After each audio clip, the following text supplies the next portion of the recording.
Hello guys, welcome to Career Media once again. My name is Gulshan Shah. Friends, NEET PG 2023 counselling के लिए NMC की website पर एक official notice आई है। उस नोटिस में सीट्स की रिकॉग्निशन को लेकर के बात कही गई है, सीट मैट्रिक्स को लेकर के बात कही गई है और साथ में नीट पीजी 2023 की काउंसलिंग को लेकर के भी जो पॉइंट है वो शेयर की गई है। तो इस नोटिस का क्या मतलब है, इस नोटिस के मतलब को समझने की कोशिश करेंगे और क्यों ये नोटिस जारी की गई है इस बात को भी समझेंगे। एनएमसी की जो ऑफिशियल नोटिस आई है रिसेंटली, उसमें सीट्स की अवेलेबिलिटी, उसकी रिकॉग्निशन की बात की गई है कि 2828 जो एप्लीकेशंस हैं वो एनएमसी के पास आई थी, जिसमें 1870 एप्लीकेशंस जो है उसको अप्रूवल दे दी गई है। सो इसका क्या मतलब है, इस पॉइंट के मतलब को समझने, इस नोटिस के मतलब को समझने से पहले आपको थोड़ा पीछे जाना पड़ेगा। जब हमने देखा था कि कुछ न्यूज़ आ रही थी जिसमें एनएमसी की तरफ से कुछ कॉलेजेस को, अप्रोक्सीमेटली 40 कॉलेजेस को या 45 कॉलेजेस को डी रिकॉग्नाइज कर दी गई थी, क्योंकि एनएमसी के कुछ बेसिक रूल्स हुआ करते हैं, जैसे कि बायोमेट्रिक सिस्टम होना, कैमरा लगाना किसी भी कॉलेज में। तो कुछ बेसिक रूल्स जो है, उन रूल्स को फॉलो नहीं किया जा रहा था मेडिकल कॉलेजेस की तरफ से, एंड दैट्स व्हाई हमने ये न्यूज़ सुना था कि ऑलमोस्ट 42 कॉलेजेस जो है उनको डी रिकॉग्नाइज कर दी गई थी, जिसमें गवर्नमेंट कॉलेजेस भी थे, बड़े बड़े नाम के कॉलेजेस थे, पुराने कॉलेजेस थे, अच्छे अच्छे कॉलेजेस थे। उनको डी रिकॉग्नाइज करने की बात कही जा रही थी कि इनको डी रिकॉग्नाइज किया जा सकता है, क्योंकि वो बेसिक रूल्स जो है वो फॉलो नहीं कर रहे। अगर उनको डी रिकॉग्नाइज कर दिया जाता तो फिर इस बार 2023 काउंसलिंग में जो सीट्स होती वो उन कॉलेजेस की बहुत सारी सीट्स जो है वो पार्टिसिपेट नहीं कर पाती, क्योंकि रिकॉग्निशन और डी रिकॉग्निशन का बेसिकली मतलब आप लोगों के लिए इस नोटिस के थ्रू यही है कि रिकॉग्निशन का मतलब कि अगर रिकॉग्निशन मतलब अप्रूवल, अगर सीट्स को अप्रूव किया जाता है तो वो 2023-2024 काउंसलिंग में पार्टिसिपेट कर सकते हैं, और अगर डी रिकॉग्नाइज किया जाता है मतलब उसे डिसअप्रूव किया जाता है तो उनकी सीट्स जो है वो 23-24 काउंसलिंग में पार्टिसिपेट नहीं करेंगी। तो हमने डी रिकॉग्नाइज की ही बात जो है पहले के न्यूज़ में सुना है कि 40 कॉलेजेस की जो रिकॉग्निशन है, डी रिकॉग्नाइज उनको कर दी गई थी। उसी से रेलेवेंट ये इंफॉर्मेशन, उसी के रेलेवेंट ये नोटिस पब्लिश की गई है, जिसमें ये बताया गया है कि अभी तक जितनी भी सीट्स नीट पीजी की अवेलेबल थी, मतलब लास्ट ईयर जितनी भी सीट्स पार्टिसिपेट कर रही थी, लास्ट ईयर की काउंसलिंग में जितनी भी सीट्स पार्टिसिपेट कर रही थी, और अभी तक जितनी भी सीट्स अवेलेबल हैं ब्रॉड स्पेशलिटी के लिए, पीजी के लिए, उन सभी सीट्स को रिकॉग्निशन दे दी गई है और कुछ सीट्स को रिकॉग्निशन देनी बाकी है। दैट मीन्स उसको एक अलग टर्म्स में बताया गया है कि कॉलेजेस के तरफ से 2828 एप्लीकेशंस आए थे रिकॉग्निशन या तो फिर रिन्यूअल ऑफ रिकॉग्निशन के लिए। दैट मीन्स कि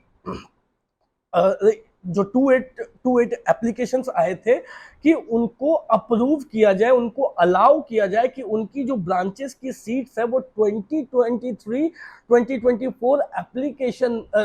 काउंसलिंग में पार्टिसिपेट कर सके। तो ये इतनी टोटल जो 2828 एप्लीकेशन है, ये सारी एप्लीकेशन आई थी कि उनको रिकॉग्नाइज किया जाए, उनको अप्रूव किया जाए, उनको अलाउ किया जाए कि उनकी जो सीट्स है वो 2023-2024 एप्लीकेशन 24 काउंसलिंग में पार्टिसिपेट करें, वो कर सके। इसलिए इसके लिए उनको अप्रूवल एनएमसी से लेनी होती है। तो वो एनएमसी को एप्लीकेशन भेजी गई थी कि एनएमसी उन्हें अप्रूव कर दे, जिसमें से 1870 एप्लीकेशंस को, आउट ऑफ 2828 एप्लीकेशन, 1870 एप्लीकेशन को अप्रूवल दे दी गई है एनएमसी पीजी बोर्ड के तरफ से। एनएमसी के तरफ से 1870 एप्लीकेशंस को की जो रिकॉग्निशन या तो फिर रिन्यूअल ऑफ रिकॉग्निशन की जो डिमांड थी, जो अप्रूवल थी, उस अप्रूवल को दे दी गई है, अलाउ कर दिया गया है कि इतनी एप्लीकेशंस के लिए जो सीट्स हैं वो 2023-2024 एप्लीकेशन में 24 काउंसलिंग में पार्टिसिपेट करेंगी। वेयर एज जो रिमेनिंग एप्लीकेशंस बचती है आउट ऑफ 2828, जो रिमेनिंग एप्लीकेशन बचती है उस पर प्रोसेस जारी है, प्रक्रिया जारी है, उनकी रिकॉग्निशन की प्रोसेस जारी है, उनको भी अप्रूवल दे दी जाएगी। उनको भी जो है वो जब तक काउंसलिंग स्टार्ट होगी तब तक आप पाओगे कि वो जो रिमेनिंग एप्लीकेशंस जिनको अभी तक अप्रूवल नहीं दी गई है उनको भी अप्रूवल दे दी जाएगी और उनकी भी सीट्स 23-24 काउंसलिंग में पार्टिसिपेट ले सकेंगे। सो कुल मिलाकर के बात यह है कि एक डर, एक फियर जो पुरानी न्यूज से उठकर आई थी कि 40 कॉलेजेस को डी रिकॉग्नाइज कर दिया गया है, और उससे जो एक अनुमान एनालाइज एक बात जो उठ रही थी कि अगर डी रिकॉग्नाइज कर दी जाती है तो उनकी सीट्स 2023-2024 की जो काउंसलिंग है उसमें पार्टिसिपेट नहीं कर पाएगी, और अगर ऐसा होता है तो डेफिनेटली 23-24 काउंसलिंग के लिए जो सीट्स होंगी वो कम हो जाएंगी। वो जो है वो चीज अब बिल्कुल से खारिज कर दी गई है, खत्म कर दी गई है, और ये अलाउ किया गया है कि वो सारी की सारी सीट्स जो अभी एग्जिस्ट करती है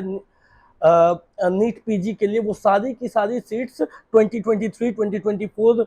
की काउंसलिंग में पार्टिसिपेट करेंगी, और जो सीट मैट्रिक्स बनेगी वो इन्हीं सीट्स पर बनेगी। धीरे धीरे हम देखेंगे और भी अप्रूवल्स एनएमसी की तरफ से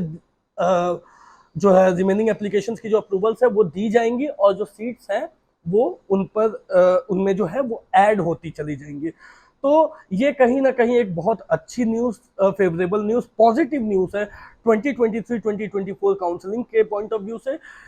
इस बार की काउंसलिंग में जो स्टूडेंट्स पार्टिसिपेट कर रहे हैं उनके पॉइंट ऑफ व्यू से। सो बेसिकली गाइस इस जो नोटिस आई है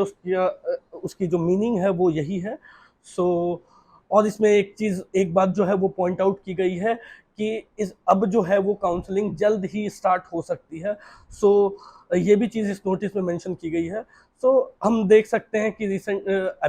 इन कमिंग डेज में जल्द ही नीट पीजी 2023 की काउंसलिंग भी स्टार्ट हो सकती है। That's all for today guys. कोई भी डाउट हो, क्वेरी हो तो दिए गए नंबर पे कॉल कर सकते हैं। एट द सेम टाइम अगर आपको ये जानना हो कि आपको आपके रैंक पे कहाँ कहाँ पे कॉलेजेस मिल सकते हैं, कौन कौन से स्टेट्स के लिए आपको